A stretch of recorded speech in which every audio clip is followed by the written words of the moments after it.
I'm Matthew Gardner, Chief Economist with Windermere Real Estate.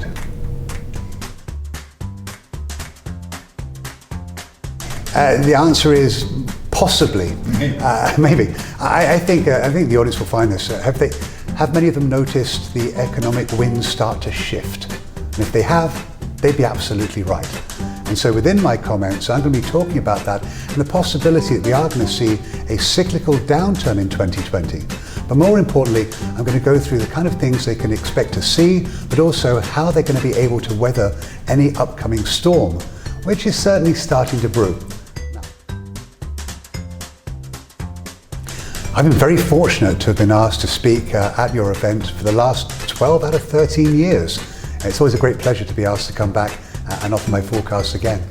I think the event that WMFHA put on is really quite remarkable, not just in scale. Let's look back a dozen years. We had maybe a couple of hundred people attending, and now we're knocking on the doors of 1,000 people. So it has grown really exponentially, which I think is a great credit, certainly to WMFHA. I'm excited about it because the audience, quite frankly, they are remarkably engaged. They certainly are.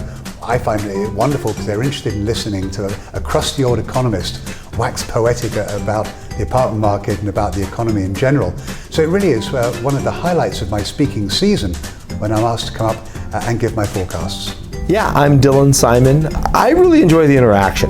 Well, Dylan Simon's a great friend of mine. He and I go back many, many years. And I've always admired his abilities to take somewhat dry data when it comes to apartment transactions and sales and what's going on in the equity markets and make them understandable. So I'll be looking forward to hearing his comments.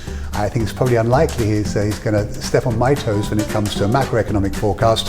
If he tries, I will own him. But but in all seriousness, no, I think Dylan is going to be a great asset to WMFHA and to the forecast. So I'm very much looking forward to hearing his comments as well. Oh, I always display my outrageous socks. Yes, this is something which started about 14 years ago. My baby son, I was giving a speech, it wasn't a few, it was a few years before that, and I asked him to get a pair of socks out of Daddy's sock drawer. So he did, and I happened to have one pair of red socks. The rest were black and grey. He insisted I wear those. The rest is history. Now I have 250 pairs of very unusual socks.